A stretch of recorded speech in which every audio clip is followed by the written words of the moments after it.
Haleluya. Imana yacu tuyihereze icyubahiro. Haleluya. Haleluya. Imana yacu ishyirwe hejuru, iduhaye kuba mu mahema yayo. Ijambo nkunda kuvuga Dawidi yavuze. Haleluya. Aravuga ngo umunsi umwe mu bikari byawe Mana hindutira imyaka 1000 mu mazu y'abakomeye. Njya mvuga ngo Dawidi yabaga mu manyumba y'abami, nawe base umuntu wabaga muri pale akavuga ngo mu bikari by'Uwiteka umunsi umwe gusa umurutira imyaka 1000 ari mu mazu y'abakomeye. Imana ishimwe ko yaduhaye umwanya mwiza wo kuba mu nzu yayo. Nujya ugera mu nzu y'Imana ujya wumva uruhutse, nujya ugera mu nzu y'Imana ujya wumva uhumurijwe, nujya ugera mu nzu y'Imana ujya wumva umunezero. Imana ihabwa icyubahiro kuko ni umwanya udasanzwe. Ituhindura udasanzwe si uko atari amazu nk'asanzwe, ahubwo nuko hari icyo Imana yavuze ku bantu bazagera mu rusengero. Ubwo umugaragu w'Imana yaramaze kuzuza inzu ngo bayisengeramo, ubwiza bw'Imana bururuka. Bumaze kururuka ngo saba Imana ngo Mana uzahagera arushe, uzahagera ari umunyamahanga, uzahagera akiriwe witeka, uzamusubize umurengere. Ngo Imana irangije ikimenyetso cy'uko yabyumvishe ngo umwotsi wuzura mu rusengero. Imana ishimwe. Haleluya. Haleluya. Ariko tugera mu rusengero ukabona tumeze nk'aho tutazi aho twageze. Umuntu akamara iminota 40 yibere kuri WhatsApp, barimo bahimbaza, barimo baramya, ibyo urimo ntubizi. Haleluya. Ahangaha niyo wahagera gusa umuhanuzi ntahanure, hari umutabazi wahagurukana. Amen. Ahangaha niyo wahagera ntagira ukurembya ibiganza, hari igisubizo wahakura. Uhageze uzi agaciro kaho. Ntabwo tuje kwiga agaciro ko kuba mu rusengero, ahubwo tugiye kuganira ijambo ry'Imana. Gusa nzi ko aha hantu hajya hakorekera ibidasanzwe. Haleluya. Oya, nzi ko aha hantu hari imbaraga z'Imana. Imana ihabwa icyubahiro. Niba hitwa urusengero rw'Imana, ni ukuvuga ngo Imana n'Umwana n'Umwuka Wera bari aha hantu. Imana ihabwa icyubahiro. Niba Imana n'Umwana n'Umwuka Wera bari aha hantu, birahagije gusa ko ubyumva, ubiha agaciro. Muri make umenya agaciro kaho waje, warangiza ukenjoyinga iby'Imana yahavuze. Tugiye kuganira ijambo ry'Imana umwanya mutoya riri muri Zaburi ya 40. Zaburi ya 40 turasoma umurongo wa 2, umeze nk'aho uwa mbere ariko ni uwa 2. Titiri iravuga ngo Zaburi iyi yahimbiwe umutware w'abaririmbyi ni ya Dawidi. Nategereje Uwiteka nihanganye, antegera ugutwi yumva gutaka kwanjye, kandi ankura mu rwobo rwo kurimbura no mu byondo by'isayo. Ashyira ibirenge byanjye ku rutare, akomeza intambwe zanjye. Kandi yashyize indirimbo nshya mu kanwa kanjye, niyo shimwe ry'Imana yacu. Benshi bazabireba batinye, biringire Uwiteka. Mwakira ijambo ry'Imana. Haleluya. Tugiye kuganira ijambo ry'Imana rifite umutwe uvuga ngo umumaro wo gutegereza igihe cy'Imana. Haleluya. Umumaro wo gutegereza igihe cy'Imana. Imana yacu ihabwa icyubahiro. Dusomye ijambo Dawidi yavuze, aravuga ngo nategereje Uwiteka nihanganye, antegera ugutwi yumva gutaka kwanjye, ankura mu rwobo rwo kurimbura no mu byondo by'isayo.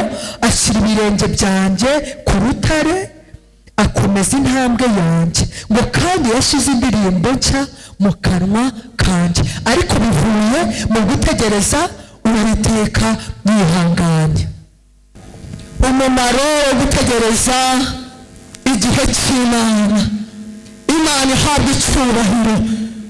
Ariko mbere yuko dukomeza mu ijambo, ntabwo Uwiteka yabinaniwe. Iryo ryo ni ihame. Haleluya. Ariko buri kintu cyose ngo cyagenewe igihe cyacu. Imana ihabwa icyubahiro. Hari igihe cyo gusenga, hari igihe cyo gutegereza, hari n'igihe cyo gusinzira. Imana yacu ntihabwa icyubahiro. Rero ibintu byose muri ubu buzima bisaba igihe. Haleluya. N'uwuhe mubyeyi wabyaye umwana muzima wamubyariye amezi 2 narambura ikiganza? Haleluya. Ndabona umwana urambuye ariko n'uwuhe muhinzi wahinze ibishyimbo bikerera icyumweru kimwe? ubwo umwana ashobora kuba atekereje ko bagiye kumusengera, ko ari gusengerwa. Abana ba hano ni abanyamwuka, nta opportunity n'imwe bagomba gucikanwa, hose baba. Imana ishimwe. Haleluya. N'uwuhe munyeshuri wahawe impamya bumenyi y'amashuri yisumbuye wize imyaka 2? Imana ihabwa icyubahiro. Ninde wageze igihe aba majeri afite imyaka 7? Haleluya. Ni ukuvuga ngo ibintu byose muri ubu buzima bisaba igihe. Imana ihabwa icyubahiro. Wihanganye. N'Abanyarwanda barabivuze ngo iyitonze. Mu yandi magambo, wihanganye ngo yakamye ifashe. Hari igihe ubona umukristo uje mu rusengero ako kanya amaze amezi 2 ngo Imana ntintabaye, ngo Imana ntacyo ikoze. Ugira ngo Imana yo ibyahita kubitanga gutya. Imana ihabwa icyubahiro. Haleluya. Ibintu byose by'Imana biraharanirwa, kandi kugira ngo ugire icyo usingira bisaba kuresista, bisaba kwihangana, bisaba gutegereza, bisaba kwiyemeza, bisaba kudacika intege. Dawidi avuga ijambo ryiza. Ntabwo turi mu bihe byo kurimbanya, cyane cyane uyu munsi w'amasengesho, igitaramo cy'Inyamata, ariko naje kukubwira ko hari umumaro wo gutegereza igihe cy'Imana. Umuntu wategereje igihe cy'Imana, mwene data, hari ibintu bijya bimubaho. Haleluya. Tureka kujya muri Bible cyane ngo tujya mu bitabo cyane. Nawe ubwawe wakwitangira ubuhamya by'umuntu watinze mu rusengero, cyangwa wategereje Imana uko Imana yamugenje. Imana ishimwe. Haleluya. N'ibintu byose rero muri ubu buzima bisaba igihe. Nawe kugira ngo igihe cy'Imana kigere, wakire iby'Imana yakugambiriyeho, biragusaba gutegereza, biragusaba kwihangana, biragusaba kwiyemeza, biragusaba kudacika intege. Nukomeza kudacika intege, ukihangana, ugategereza, nta kabuza ineza y'Imana uzayireba. Umuntu uri muri bitaro ubu koko nanjye Imana izangirira neza. Mwene Dawidi, uguma hafi y'Imana, nutegereza igihe cyayo uzagira ibyo kurya byo mu gihugu. Imana ihabwa icyubahiro. Haleluya. Oya, nitaye ku buzima bwawe, nitaye inzira wanyuzemo, nutegereza Imana ugategereza igihe cyayo, nta kabuza amateka yawe azahinduka. Imana Umva, mu yandi magambo, nta muntu wabaye imbere y'Imana neza ushaka kuyivembera amaramasa. Ntabwo bishoboka. Ntabwo bishoboka. Umuntu wabaye imbere y'Imana neza, nubwo yari imyaka 10, ntacyo kuyivimbera amaramasa. Ntabwo bishoboka. Ariko bishoboka ndaguhakaniye.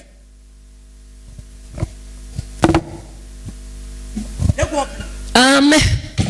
Oya naje kubikonfirma nta duta irimo n'imwe. Nutegereza Imana yawe, nuhagarara ku munara wawe neza, nta kabuza Imana izaza ikumanureho. Haleluya. Nuhagarara mu mwanya ugomba guhagararamo, nta kabuza. Haleluya. Imana yawe uzayibonera na yawe maso. Haleluya.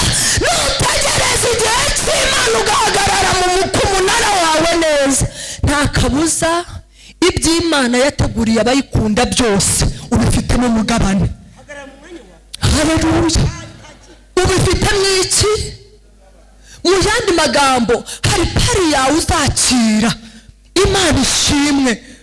Ariko abantu barasenga umunsi umwe bakabivamo, akagaruka nyuma y'ukwezi akongera agatangirira aho yari ageze, akongera akamara umwaka akongera akabigenda, akazagaruka agatangirira aho none se Imana ikugire gute ko urwo rungabangabo ni Satani uri gushyiramo, kuko azi neza ko umuntu wahagaze neza agategereza Imana ajya agabana umugabane w'abana b'Imana. Haleluya. Tugiye kuvuga ibintu nka bine. Iyo umuntu yategereje Imana agategereza igihe cy'Imana, hari ibintu ajya benefisiya, hari ibintu ajya agabana, hari ibintu bijya biba ku buzima bwe. Imana ihabwa icyubahiro. Ariko iri jambo ryanzeho umunsi w'ejo ngo nategereje Uwiteka nihanganye. Haleluya. Mpita numva titire iraje icyigisho, umumaro wo gutegereza igihe cy'Imana. Imana ishimwe. Turi mu bihe byo kwitera hejuru ngo Imana irimo gukora ibitangaza, Imana irimo gusohoza amasezerano. Imana yacu irimo kubikora. Ibyo tugiye kwakira, ibyo turimo kwakira, nibyo twasengeye, nibyo twarariye amajoro, nibyo twarariye mu butayu. Ugira ngo hari abantu babona dutabaye bakajya ngo tuye kwizana. Haleluya. Nubona umukobwa Imana imutambagije utagira ngo nubona umuntu wategereje Imana imyaka 8 atagira urubyaro, ukabona Imana imuhaye urubyaro utazagira ngo hari aho yanyuze, ariko ategereza Imana. Hari urusengero rwamubayeho ariko ategereza Imana. Hari induru yavuze kubwe ariko ategereza Imana. Hari amajoro atasinziriye ariko ategereza Imana. Imana ihabwa icyubahiro. Haleluya. Yemwe bizera bategereza Imana nimwitere hejuru, kubera yuko hari umugabane mugiye kwakira. Yemwe bizera bategereza Imana nimwitere hejuru. Haleluya. Kuko hari ibyo mwasengera, hari ibyo mwaruhiye. Mu yandi magambo mugiye kubona ibivuye mu bise by'amasengesho yanyu. Mugiye kubona ibyavuye mu bise. Burya umubyeyi iyo abonye ibise, haleluya, abagize uwo mugisha, kuko nabyo ni umugisha. Hari ababazwe batazi ibise, ariko uyu mubyeyi ari ku bise, iyo amaze kubyara, kambabwire, nyuma y'iminota mike wibaza niba ari wowe ibise byaryaga. Uzi ikibigutera kwibagirwa ibise?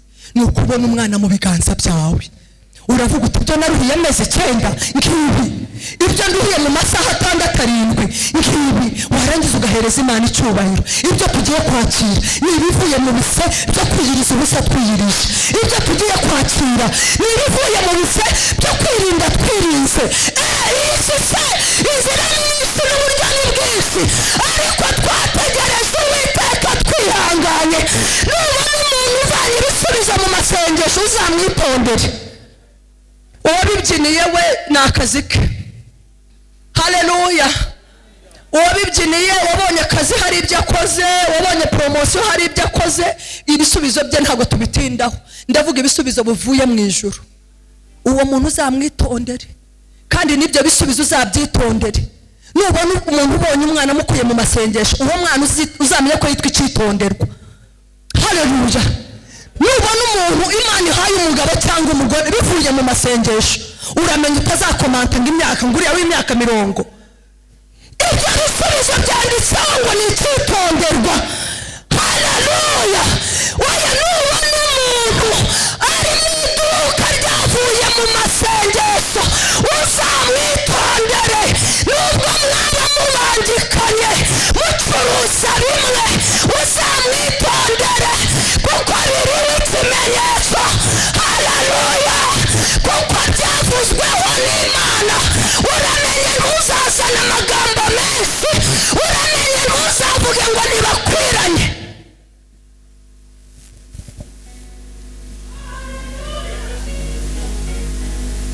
Ntibakwiranye bivuye ku Mana. Imana ikora ereri, Imana iribeshya.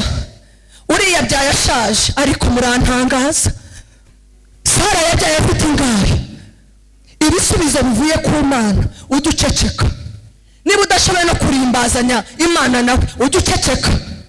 Kariya kamodoka ariko wacecetse kavuye ku Mana. Kariya kazu urakita akazu kavuye mu masengesho. Haleluya. Haleluya. Urabona umwana yabyaye ariko murantangaza barakora mu minsi ya nyuma. Umwana uvuye ku Mana uri kumugiraho comment ngo dore uko asa na sekuru. Sekuru ni iki? Ibyo bishatse kuvuga iki? Ibisubizo bivuye ku Mana biriho ikimenyetso. Haleluya. Kandi ibyo bisubizo biba biri protege, biba biri mu bwishingizi, biba birinzwe, biba bishinganye. Ariko abarokore batazi ibisubizo by'Imana bajya bibigiraho comment, ariko abazi aho bivuye bajya bavuga ngo niyo yabikoze. Abazi iyo bivuye baravuga ngo yari yarabisezeranyije irabisohoza. Niba mwene so asubizwe ukaba udafite inema yo guhimbazanya Imana, nawe ceceka. Wivuga ngo uriya mugabo ngo arebe ukuntu aresha, arebe ukuntu angana. Ibyo wakwicecekeye ko bivuye ku Mana. Tugiye kwakira ibisubizo bivuye ku Mana. Tugiye kwakira abana bavuye ku Mana. Tugiye kwakira abagore n'abagabo bavuye ku Mana.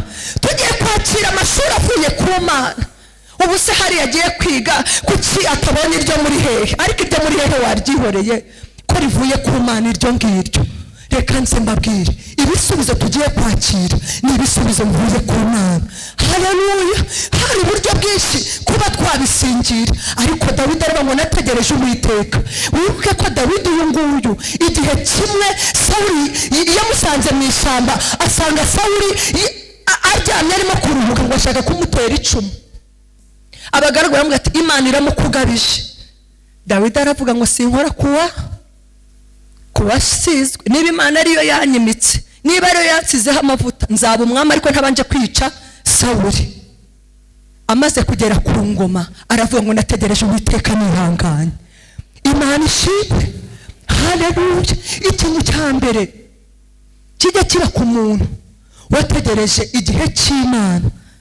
Imana ishimwe. Imana inyuranya ibihe ku buzima bwe.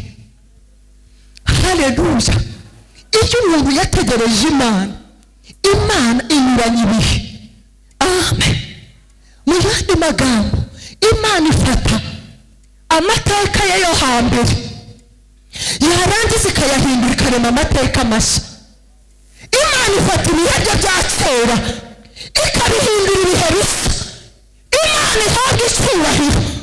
Mwene data, kuri iyi ngingo naje kukubwira ngo hari amarira. Iyo umuntu yategereje igihe cy'Imana, Imana igihe ashyira umunezero. Iyo umuntu yategereje igihe cy'Imana, ahari igisuzuguriro, kuko Imana ijya ihinduranya ibihe ku buzima bwe. Haleluya. Imana yo mu ijuru ijya ifata ibihe bye yarangiza ikabihindura. Umuririmbyi yararirimbye yuzuye Umwuka Wera, aravuga ngo yampinduriye agahindamo umunezero. Haleluya.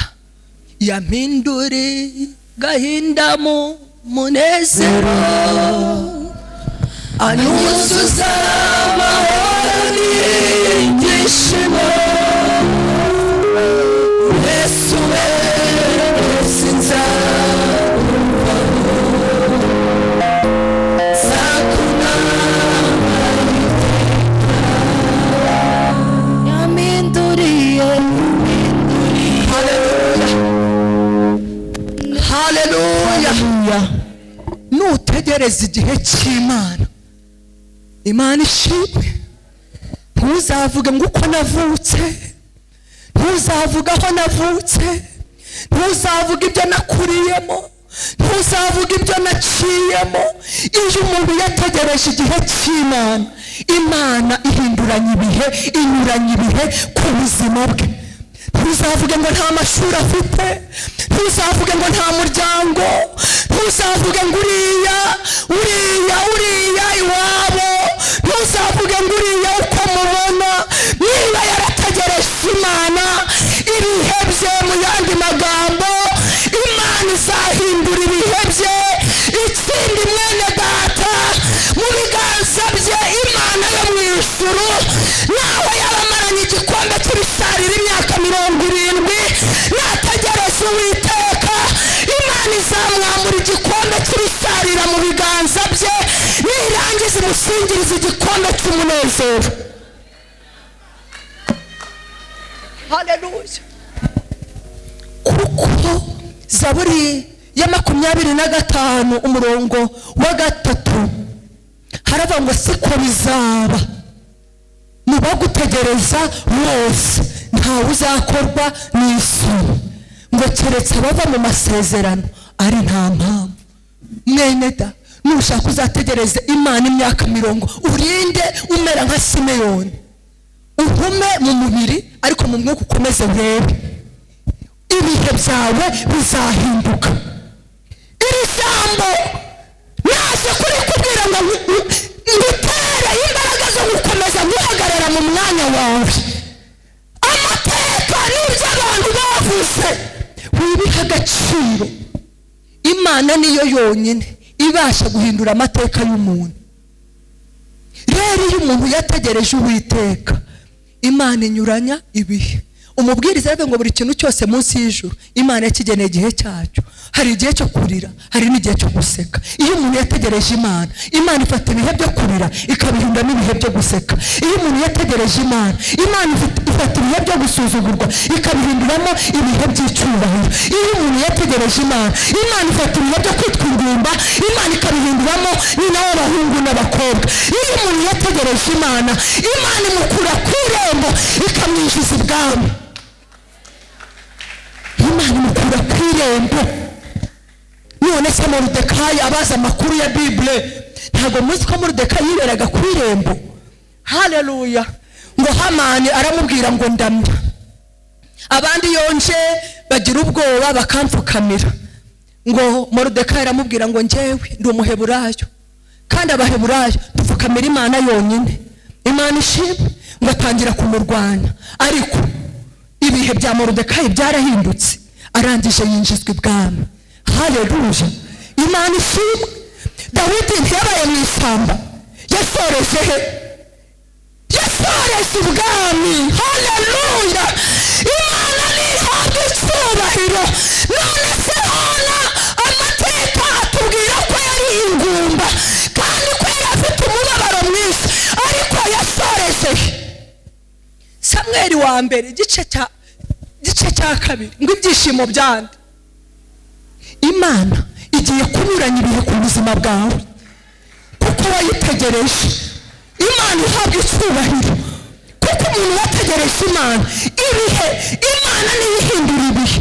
Niba Imana ari ihindura ibihe, iyo wayitegereje iraza igahindura ibihe. Ibyari ibumoso ikabishyira iburyo, ibyari hejuru ikabishyira hasi, ibyari hasi ikabishyira hejuru. Imana ihabwa icyubahiro. Niba warategereje Imana, dore ikintu cya mbere ugiye kwakira ibihe bishya. Akira ibihe bishya, akira ibihe bishya. Haleluya. Niba uzi ko wategereje Imana, nushaka umubiri we waragushizeho, izaguteraho imitsi, izaguteraho inyama, izagutwikiriza uruhu, izagushyiramo umwuka wongera ubeho. Imana ishimwe. Haleluya. Igihe kirageze ngo abantu basobanukirwe icyo wari wicayeho, kuko abantu iyo bakubona ugenda ntibabimenya. Iyo babona tuvuga gutya ngo twabaye abasazi, ngo ariko umugore nk'uriya nibwo utavuga, ijwi akarirangiriza agasimbagurika. Hari ibintu abantu bafitemo confusion. Haleluya. Ni gute umuntu asenga ku wa mbere, ku wa kabiri akajya i Nyamata, ku wa kane akaza mu masengesho, ku cyumweru agaterana. Ibi nabyo ni too much, ni ugukabya. Ariko abantu bagiye kumenya icyo twari twicariye. Haleluya. Abantu bagiye kumenya impamvu utarara inkera mu kabari ngo bugukereho. Abantu bagiye kumenya impamvu utagura amanota. Haleluya. Nuko utegereje Imana. Imana ishimwe. Abantu bagiye kumenya impamvu warinze ubukumi bwawe.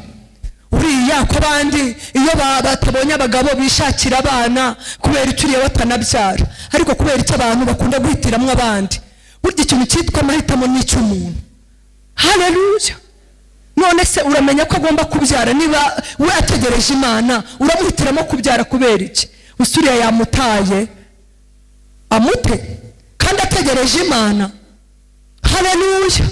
Ariko abantu bagiye kuva muri confusion, kuko tumaze igihe dusenga abantu bari muri confusion. Ese aho yasengeye ko nta kiba, aho yasengeye ko Imana itamutabara. Reka nze nkubwire, inkoko itera amagi. Haleluya. Igatera iki? Amagi. Yamara gutera amagi ikararira. Haleluya. Abasoroye iyo ubonye mu gitondo imaze gutera ishoka irimo kurarira, iriya nkoko ntabwo wayigerereza.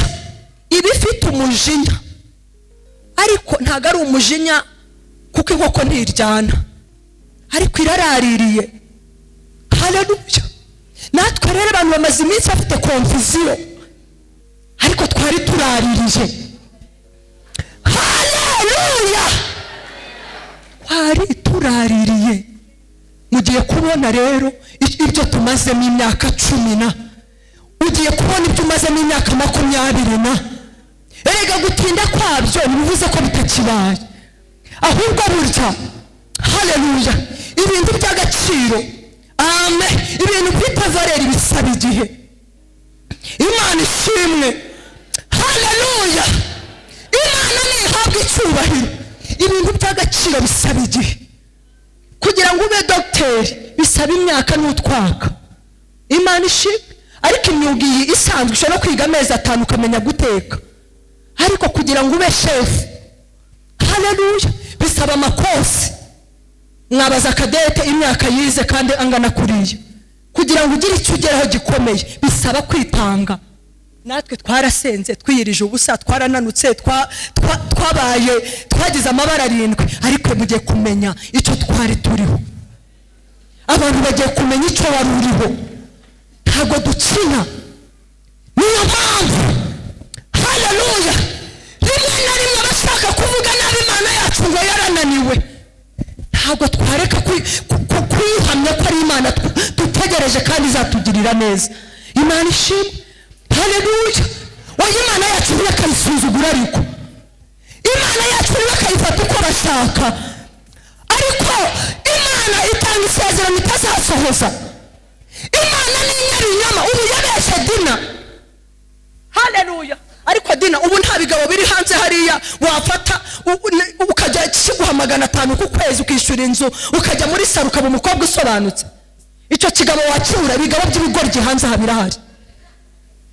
Ijambo ry'Imana rero ko ari ibigabo by'ibigoryi, ntago ari bitutsi. Haleluya. Birahari. Ubuze Dina n'umukobwa mubi, ariko mwajya muva mu mikino dutegereje Imana. Haleluya. Simwe kwa Mwamina arahayobewe se, ariko ategereje Imana mu kimenyetso cy'amaraso ya Yesu. Imana ishimwe. Erega ntabwo twabuze ubwenge, ahubwo hari icyo twicariye. Imana ishimwe. Ugira ngo sahamagaze ndi gukina. Imana ishimwe. Ntabwo hamagaze ndi gukina. Abakozi b'Imana bicaye kuri ziriya ntebe ntabwo bari mu mikino, bategereje Imana. Tuyitegereje ngo izatugirire neza tukiri mu isi, ariko tunayitegereje kugira ngo izaduhe n'ubugingo buhoraho. Ariko mbere y'uko iduha ubugingo buhoraho hari ibyo tugomba kwakira tukiri mu isi, kuko yabwiye abigishwa be ngo mukiri mu isi nzabakubira, ariko mbabikiye n'ubugingo buhoraho. Imana ishimwe. Rero umuntu utegereje Imana, Imana inyuranya ibihe, Imana igihindura ibihe bye. Ntuzagira umuntu ucira. Niba umuntu yarayobotse inzira y'amasengesho, uramenya ntuzamucireho iteka. Kabone naho ubuze amateka ye, kabone naho yarabakuyemo indi 10, kabone naho yari afite abagabo 5, kabone naho uzi ibye byose, ariko niba umubonye mu rusengero ategereje Imana, ukamubona umwaka wa mbere ntacogoye, ukabona umwaka wa kabiri ntacogoye, ukabona umwaka wa gatanu ntacogoye, uwo muntu uzamwitondere, hari icyo yicariye. Icya kabiri, iyo dutegereje Imana, haleluya, ikintu tujya twakira gikomeye iyo dutegereje Imana. Iyo umuntu yategereje Imana, Imana ijya imutegurira ameza mu maso y'abanzi be. Igihe Hana yajyaga gushima Ishiro, yahagurukanye n'umuryango wose, kandi umenye ko umuryango wose wari urimo nde? Se kuki mutinya kuvuga? Umuryango wa Hana wari urimo nde nande? Penina nande na Elukana. Penina yasigaye mu rugo igihe Hana yagiye gushima. Uzi ko Penina rero umufashije umwana, kuko Hana ntabwo yari kuvugira muvugo ateruye n'umwana. Haleluya. Yabanje kumuhereza Penina, arimo ati Penina bumfashije gato. Haleluya. Niba Penina yaramufasha aseka ntabwo nabimenya. Niba nawe yari umunyarwanda akagira uburyarya agaseka adasetse ntabwo nabimenya, ariko Penina yaramufashe. Imana igiye kugutegurira ameza mu maso y'abavuze ko nta cyiza kizava i Nazareti. Uzi ko hari abantu batajya bategereza ibyiza ku buzima bwawe, bahora bategereje induru, bahora bategereje guseba, bahora bategereje impanuka, bahora bategereje gutana, bahora bategereje abana bawe kwandagara. Ariko igitangaza ku muntu wategereje Imana, Imana ijya imutegurira neza mu maso y'abanzi be. Bajya bicara mu matente bambaye imikenyero 6 isa. Haleluya. Kandi muri abo bambaye imikenyero isa ari bo bamujyanye hahandi ngo atazashaka, kuko bazi ibyo bakoze, bakavuga ngo ibyo twakoze turabyizeye ntabwo azashaka. Ariko iyi Imana wayitegereje imaze kunyuranya ibihe ikagutegurira ameza mu maso y'abanzi bawe, ikintu njye nshima nuko umumama washingiye ntabwo aba yicaye wenyine. Simvuze ko babicaranye ari aba bamwanga, oya, ntabwo ari cyo nshatse kuvuga. Ariko mu bantu 400 bari mu bukwe, utazajya ngo bose nabaje kugutahira ubukwe kukubera amaboko. Hari abo baje gushungera. Imana ishimwe. Haleluya. Hari abaje kureba ibyo kurya ngo muri bubagabure. Se uriya rugo rurabona ibiryo byo kwakira abakwera, reka nzajye kureba. Esera uriya mukobwa yewe ndikajya kureba umuryango ashatsemo. Ariko Imana yacu ni Imana igitegurira ameza abayitegereje mu maso y'abadashaka kureba ibyiza byabo. Icyo nkundira amaso niyo utashaka kureba urareba. Haleluya.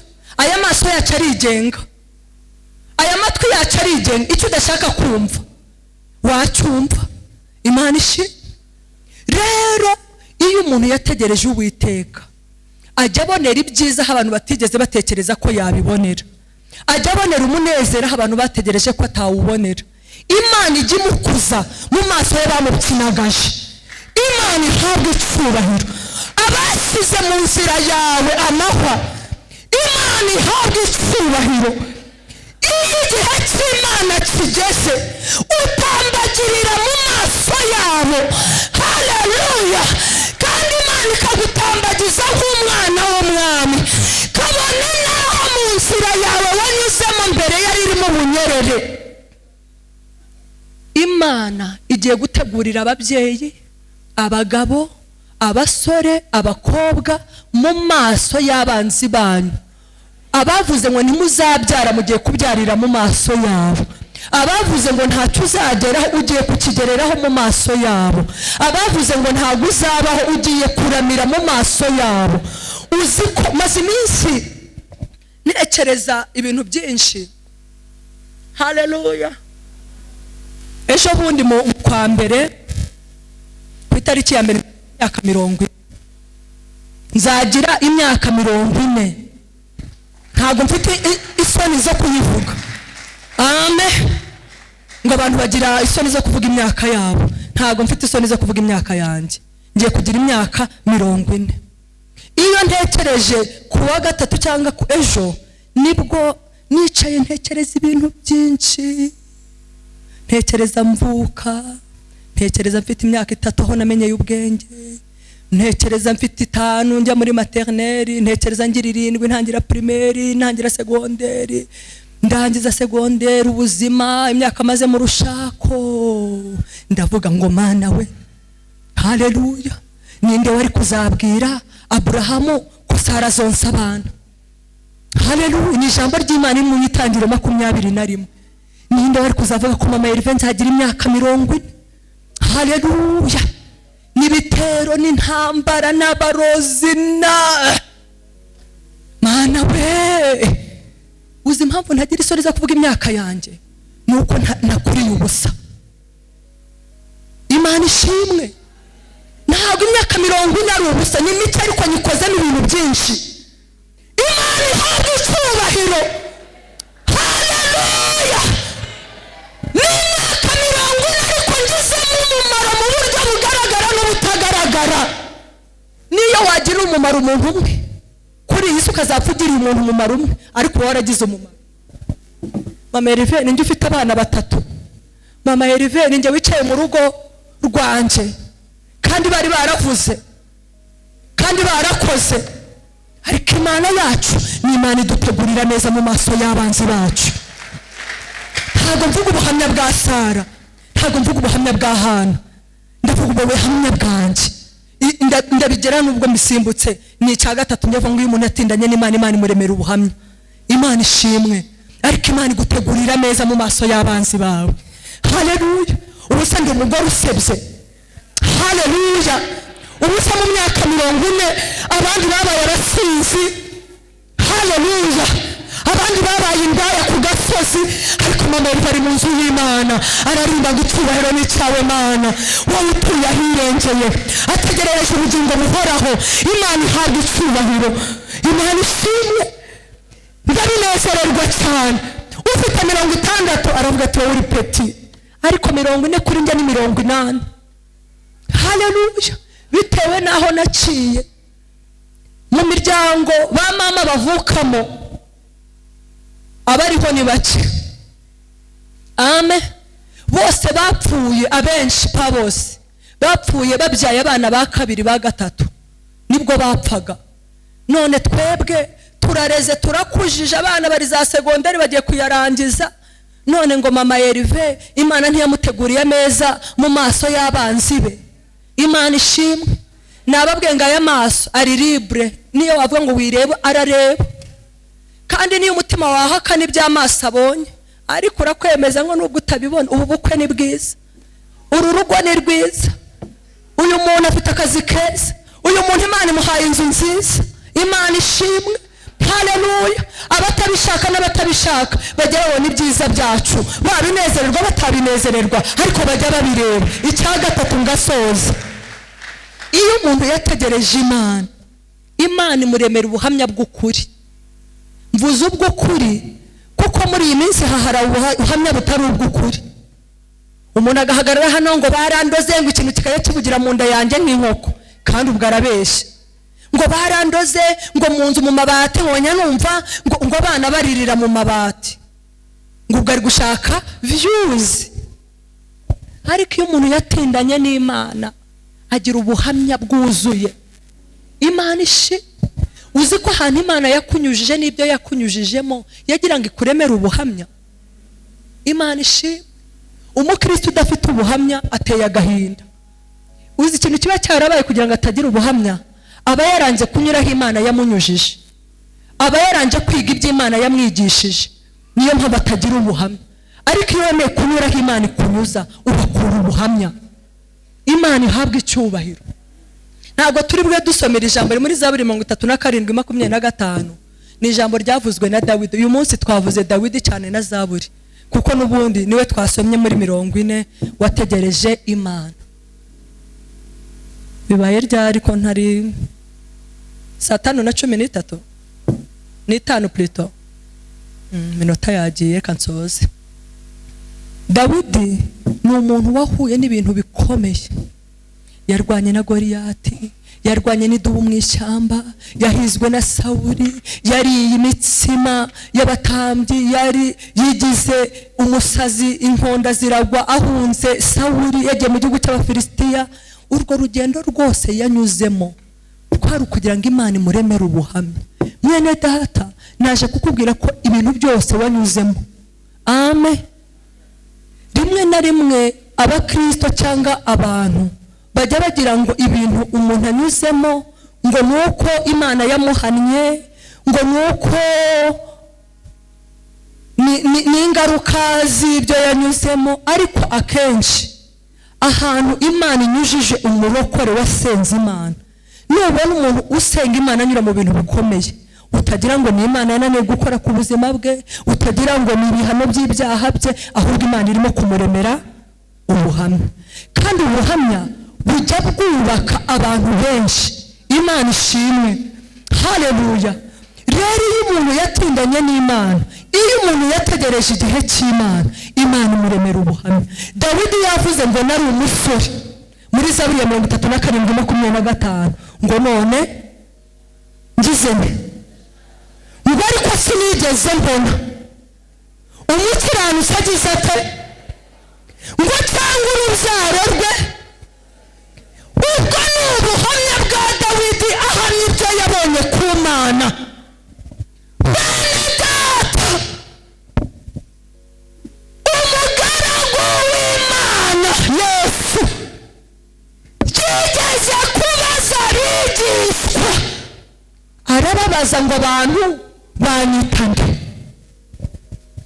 Baramubwira ngo mwe kwita Eliya, abandi bakwita Yohana, abandi bakwita umuhanuzi ukomeye. Arababaza ngo none se mwebwe munyita nde? Mwebwe. Imana ishimwe. Ngo Petero arangije avuga ijambo rikomeye, aravuga ngo uri Kristo, umwana w'intama w'Imana. Yesu abaza abigishwa ririya jambo, ni nkaho yakababwiye ngo abandi ntago nahumuye impumyi bareba, abandi sinasuye umwana we yayiro bareba, abandi sinaturishije inyanja bareba, wa mugore wari umaze imyaka 38 arwaye, wa muntu wari umaze imyaka 38 muri hane 5 namukijije badahari, ariko mwebwe mwari muhari. Ubwo mwabibonye munyita nde? Ubwo nibwo buhamya. Haleluya. Uko ubana n'Imana, uko wayibonye mu bibazo byawe, ukaba wabwira abantu ngo narashonje ariko mbona ukuboko kw'Imana, nanyuze mu butayu ariko mbona ukuboko kw'Imana. Uyu munsi muri iri teraniro, kubwo gutegereza Imana, ugiye kugira ubuhamya buzima butari ubuhamya bw'ibinyoma. Nebyo kujya gupapira ubuhamya uvuga Imana utabonye, no, tugiye kuvuga Imana twiboneye.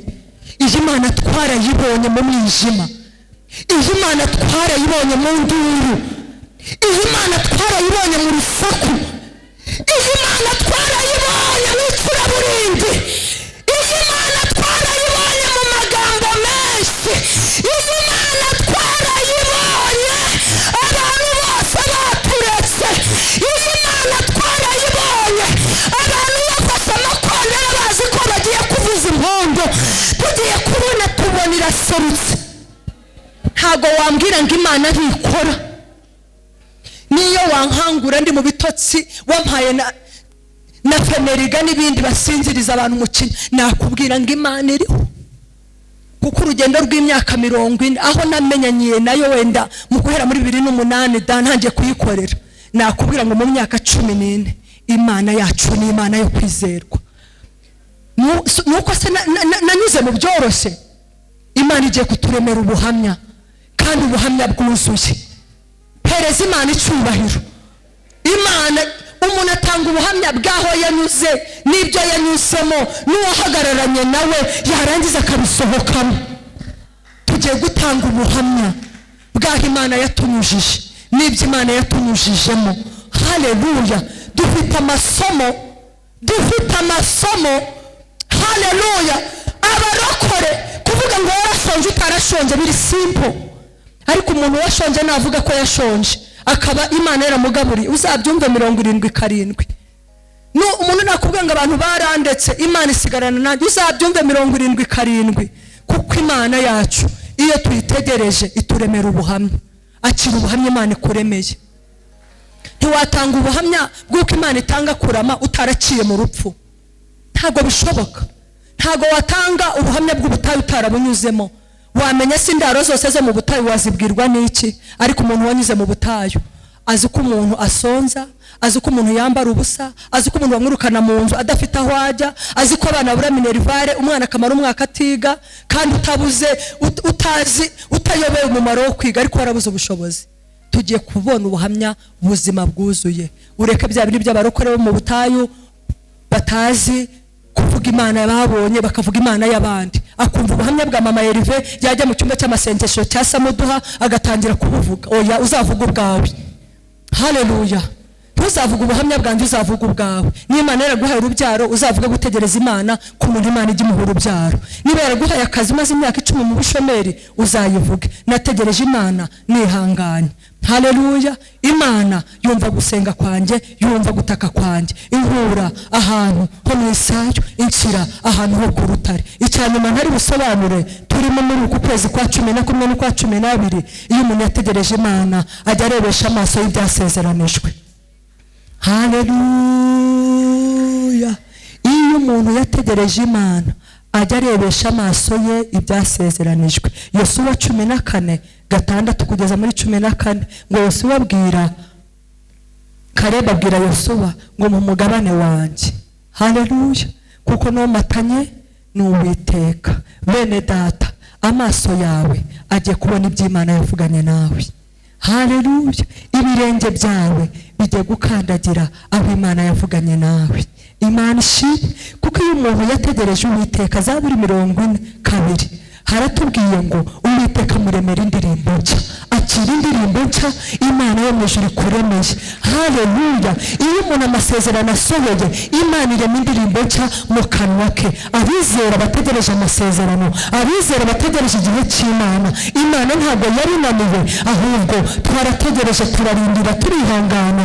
None Uwiteka yumvishe gutaka kwacu, agiye kuduha ibyo twamusabye. Icyubahiro n'ikuzo, gukomera, guhimbazwa, gushimwa n'ibyawe Nyiringabo Imana. Turagushimye ko yaragutegereje batajya bakorwa n'isoni. Turagushimye ko bagutegereje ujya bakura mu isayo ukabahagarika ku rutare. Turagushimye ko bagutegereje bose Uwiteka Imana Nyiringabo ujya ushyira indirimbo nshya mu kanwa kabo. Ahari amarira ukahashyira umunezero, ahari gusuhuza umutima ukahashyira amashimwe.